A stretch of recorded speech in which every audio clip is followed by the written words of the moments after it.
All right. Hello, everybody, and welcome to another episode of the Couch Warrior podcast. As always, I'm your host, Mike, and today we're going to be breaking down Dana White's Contender series. It's finally back. This is going to be the first week in 2024, and then we got 10 weeks ahead of us. If you guys haven't heard from me or you didn't see, I will be doing a new show for the Contender series each week with our guy, Dogfather. That's going to be on Sundays at 7 p.m. Eastern time. And we're going to start that next week. I wasn't able to this week because I was busy this weekend, but now I'm back. Going to break down the card. We got 5 fights. Few of them are really dope. This one that we're about to talk about is the sickest one by far. And yeah, should be a good season. A lot of good names. I'm really, really hyped. I love the Contender series. I love seeing the prospects. I love betting underdogs, and Contender series is a great place for them. And yeah, hopefully we can have some success this year. And let's jump right into it. So first fight on the card, we've got Antoine Ho versus, I think it's I keep hearing them say like Lonier, Kavanagh. I'm going to call him Kavanagh. Ho, 6-0 undefeated. He's going to be 23. He's 5'6" with a 66-inch reach. And he's out of MMA Lab, which is a really good camp for these lighter guys because he's got people like Marcus McGee. He's got people like Batista, O'Malley, Kyler Phillips, Kenny when he was still there. I don't know what's going on with him these days. But a really, really good camp for the weight class.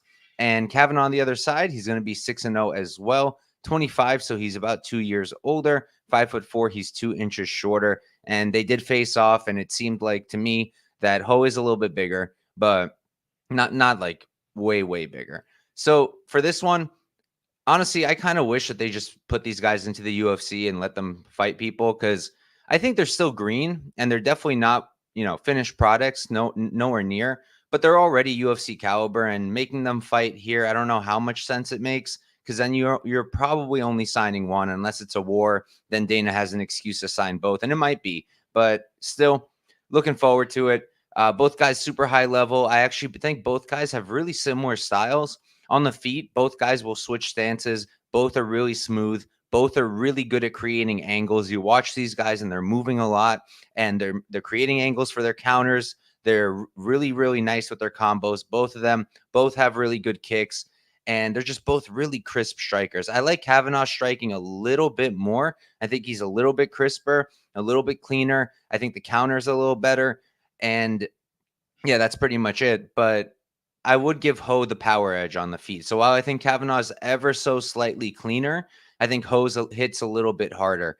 But what it comes down to for me, because I think it's so close on the feet, it really comes down to whether I think there's a grappling upside on either side. And I do think Kavanagh, out of the two of them, probably has the better offensive grappling and probably has more of a chance to bring it to the ground because Ho's takedown defense is fine.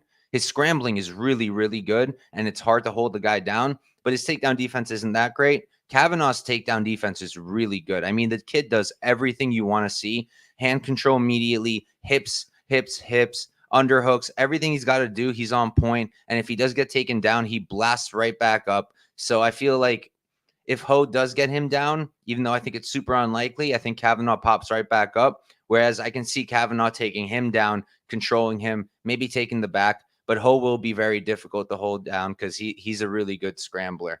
So for me, I think I'm going with Kavanagh as the pick.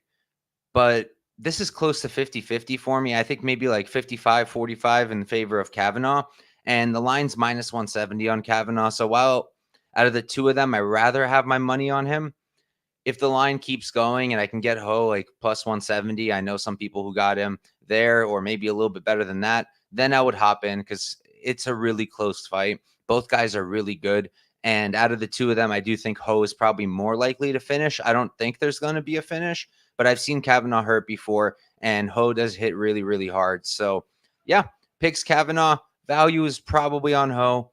Passing for now, and we'll see what happens. Chat is popping off. What do we got here? Chalk Father, indeed. Mushroom, what's up, my brother? Thanks for tuning in. Aussie, thanks for coming on, brother. Yeah, it should be a really good fight. I'm really looking forward to that one. Hokage over here, what's up, brother? Thanks for tuning in. Sorry to hear your face. He got cut. Damn. Never gonna get vindicated on that one. He's not that bad. I swear, he's not that bad. Let's see. Yeah. Both of them. Ho and Kavanagh, both of them switching stances. Mushroom laughing at me over here in the chat. Lou, yeah, I'm devastated. That's terrible news. Terrible news. But all right, let's move on. Next up, we've got a short notice replacement. We got Jose Delgado versus Ernie Juarez. Delgado 7-1-0. He's 26 years old. 5'11" with a 73-inch reach. He's another MMA lab guy. Juarez 8-0 undefeated. He's 26, so he's the same age. Don't have his reach, but we do have his height. He's 2 inches shorter. And yeah, so look, Delgado's coming on short notice. Juarez originally supposed to fight Brito. That would have been a sick fight, and I definitely favored Brito there. Now, I favored Delgado. I think he's the rightful favorite. He's a really, really clean striker. The way that he switches stances and he can do it mid combination, which is really, really good. And he'll just mix in the kicks really nicely with the hands. Everything is clean, clearly got power, really, really good at creating angles for those counters. And he's just a well-rounded fighter. So he's good. But, making him like -3 something on short notice, I think that's a little crazy. Juarez, he's good too. He's undefeated for a reason. He's fighting at A1 Combat. He's a champ there. And he's a well-rounded guy. He doesn't necessarily stand out anywhere. He's definitely not as like dynamic of a striker as Delgado. He's more meat and potatoes, just kind of in your face, pressure, pressure, pressure, good jab, good 1-2s, solid combos. He's not going to be like switching stances, mixing in kicks really nice with his hands like Delgado will, but he can definitely get in your face and he can definitely land, and he's a solid striker in his own right. He's got some wrestling upside. I don't think it's the best in the world, and I don't necessarily know if he's going to really be taking down Delgado too much, and I don't really expect Delgado to take him down either. Neither guy is really always looking for the takedown. Both guys are primarily strikers, but if anything, Juarez is probably a little bit more likely to at least go for the takedown. I don't know about actually getting it on Delgado, but I like Juarez's cardio. I think that, and not to say that Delgado's is bad, but I think that if Juarez can put Delgado on the back foot, not let him have these clean moments where he's just switching stances, getting real fluid, and just letting go, keep him from doing that, back him up, give him less space, get in his face like Juarez always does, and just strike with him. And I think Juarez can make this really competitive, mix in a few takedowns, win some minutes. And I really do think that Juarez is live here. So Delgado's the rightful favorite because I expect this to be on the feet for most of the fight. And I think he's a cleaner striker. But I had to take the shot on Juarez at plus 275. I did it for a half unit. I understand if he gets cleaned up here, but I think that there's a real good shot if he can get out of that first round that he can really pick up the pace and win the second and third if he doesn't win the first. So, yeah, for me, picks Delgado, play is Juarez at plus 275, and we can move on. Next up, we've got Bruno Lopes versus Mikheil Sazhiniani. Lopes, he's 12-1-0, 31 years old. He's 6'2" with a 74.5-inch reach. Sazhiniani, 13-2. He's 27, so he's 5 years younger. 4 years younger. 2 inches shorter and don't have his reach. So this is a weird fight. Lopes is coming back for the second time on the Contender Series. Lost to Ribeiro last time out. Just got knocked out. His defense is bad. Chin is up in the air. He's kind of slow and plotty. So kind of makes sense in hindsight that Ribeiro was able to finish him. Not a great look at all. Ribeiro really not the best. He's just athletic and strong and has a good reach. But other than that, really not the best fighter. So that's not the best look. But overall, Lopes is pretty well-rounded. He can strike. He's got solid striking, solid boxing. He can grapple. He's got good wrestling. And he's got good jiu-jitsu too. And on the Sazhiniani side, it's really hard for me to get a proper read on him. He's fighting really, really bad competition for the most part. And he is getting takedowns. His control is okay. I don't think it's too bad, but I don't think it's too great either. And if he takes down Lopes, then he's going to have to worry about possible submissions from bottom or getting reversed because Lopes does have a good jiu-jitsu game. My issue, though, is I just don't have much information on Lopes defensively in the grappling. We don't really know what his takedown looks like because no one's really pressed the issue on him. So we don't know what he looks like defending takedowns. We don't know if it'll gas him out. We don't know what he looks like off his back. And these are all big questions. And it's why I can't really play either guy, because I can't play Lopes at minus 170, knowing it's entirely possible that his takedown defense and get-ups aren't good and Sazhiniani can just hold him down. But at the same time, can't bet Sazhiniani at this price, knowing that Lopes might be great at defending takedowns, might be great at setting up submissions off his back.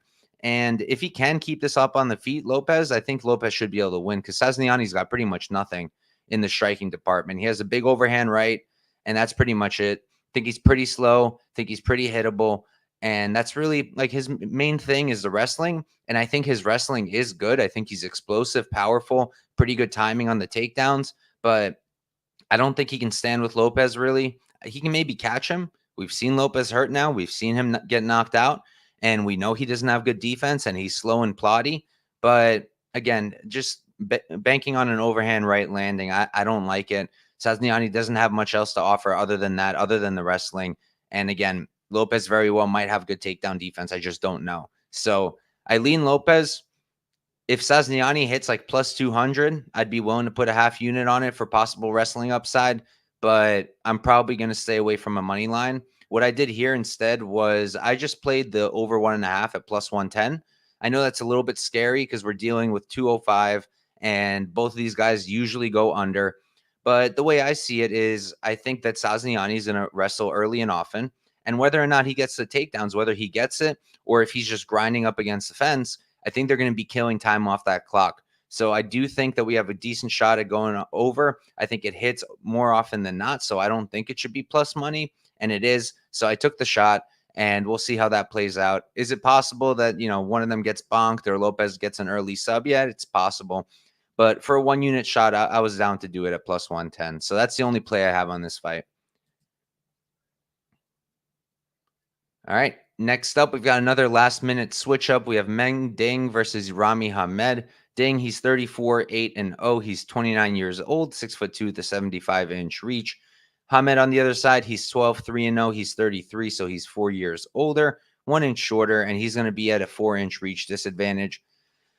This is another fight that's, kind of hard to really get a good read on just because of Hamed and the lack of tape. And then Ding's level of competition is pretty poor. Now, Ding was originally supposed to fight someone else. They fell off the card. And now Rami's stepping in. Rami hasn't fought in how long is it? 1 year and 7 months. So over 1.5 years, he hasn't fought. He was supposed to be on the Contender Series last year against Magomedaliev. But that fell off. I think Hamed pulled out because of injury or something.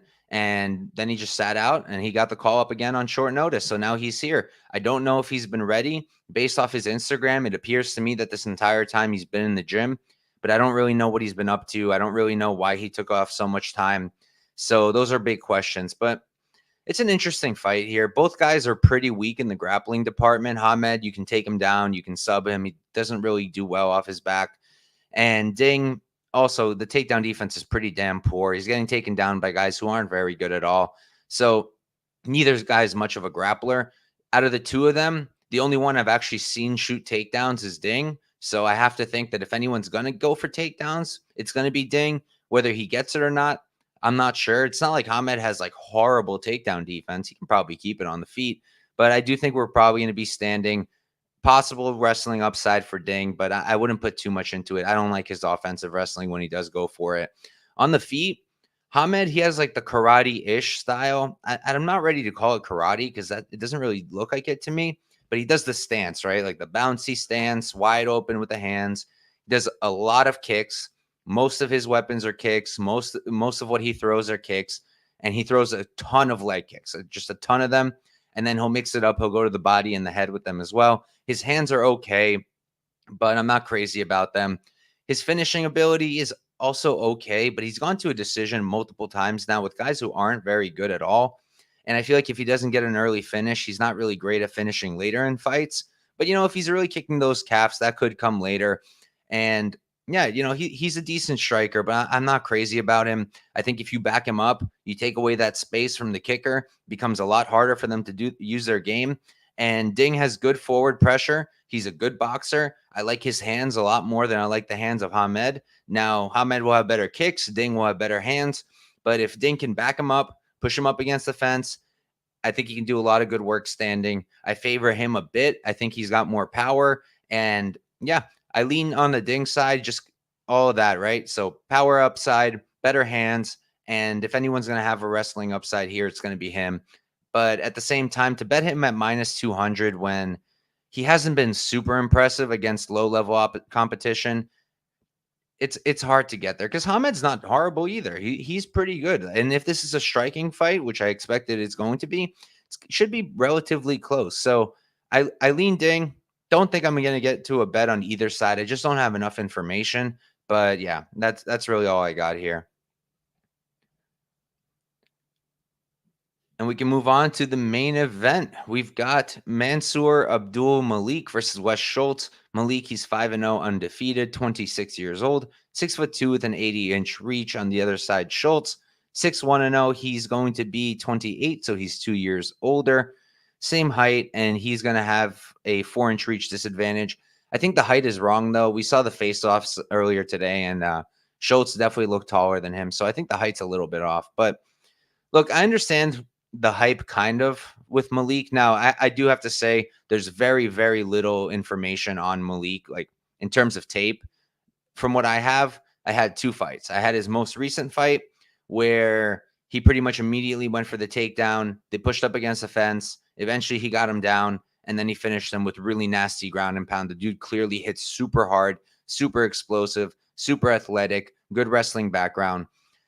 And then the only other fight was a debut that he had in 2021, I believe. And, it was pretty unimpressive. It was a debut.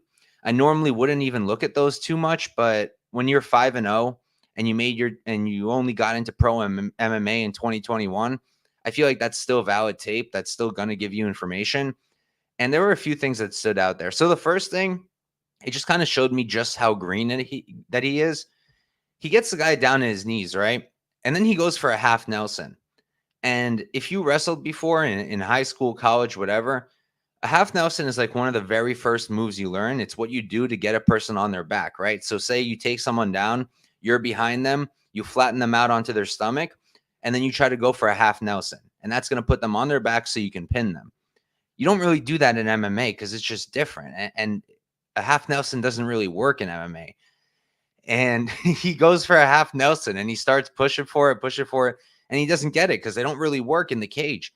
And just seeing that showed me that he's pretty green and that his wrestling, while it's good, it hasn't really fully been adapted to the MMA yet, to the cage. And I think that's, there's something to it.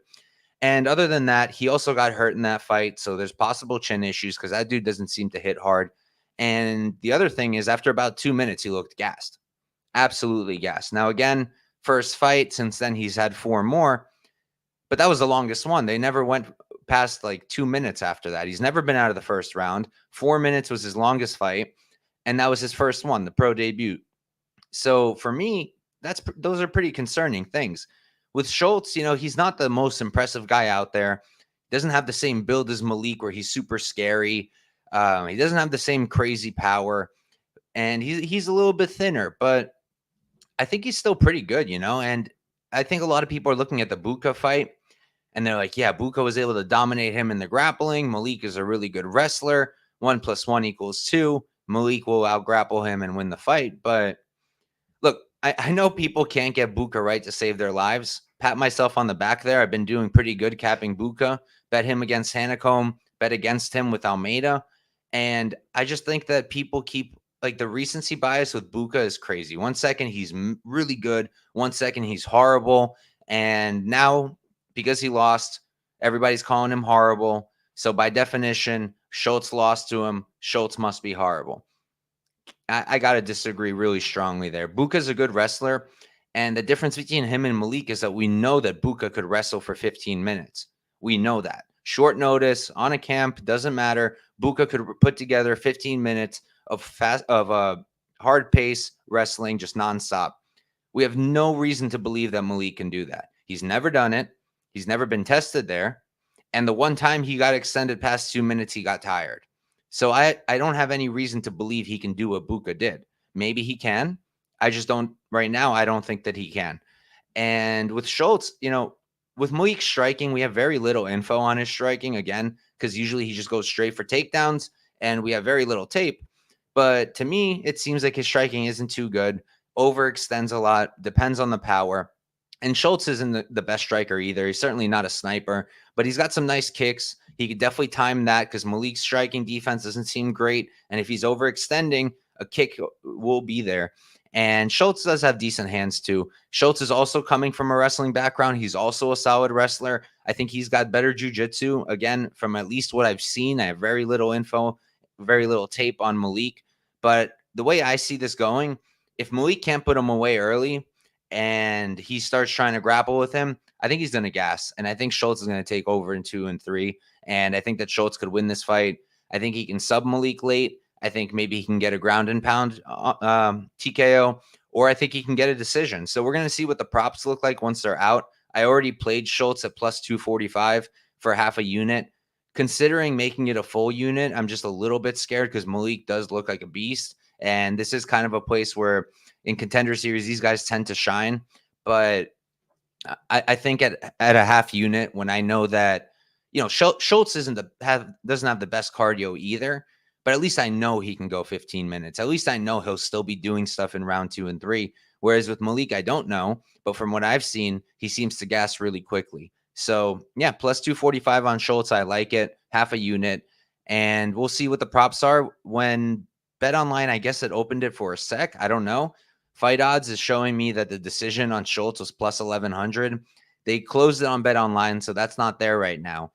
But if they open it back up and it's plus 1,100 again, I'm going to bet that 1,000,000%. Because out of the two of them, I think Schultz is way more likely to win a decision because, again, all of the things I just said.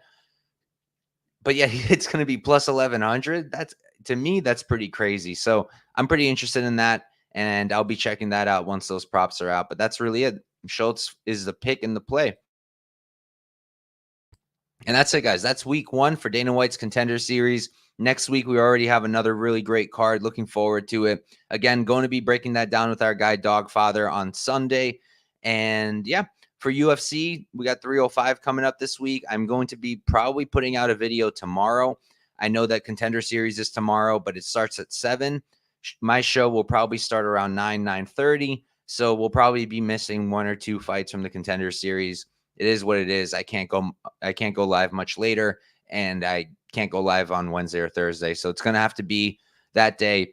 And then the panel will happen this week with me and Tyler. As always, it'll be on his channel this time.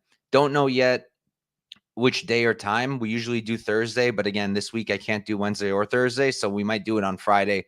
We're still figuring it out, and I'll get that to you guys. But my bets are already up on the Discord, free Discord. Make sure you're in there if you're not already. The link is up in the bio. It's free. I post all my bets. I post all my breakdowns. I post all my notes. And then we have a ton of channels there. We talk about every single promotion, Contender Series, PFL, Bellator, Aries, LFA, CFFC, A1, literally everything. So pull up, talk some fights with us, check out my bets, my notes, my breakdowns. It's all free. So make sure to do that. And yeah, I'll run through it one more time, just give my picks and my bets, and then we'll get out of here. Antoine Ho versus Lonier Kavanagh. Picking Kavanagh. Might bet Ho. Don't know yet. Delgado Juarez. Picking Delgado, but I played Juarez at plus 275. Lopes Sazhiniani. Picking Lopes. Only played the over for now. Ding Hamed. Picking Ding. Don't really want to play anything, though. And Malik Schultz. Picking Schultz. Played him at plus 245 for a half unit. All right, guys. Thank you all for tuning in. Peace out, and good luck tomorrow.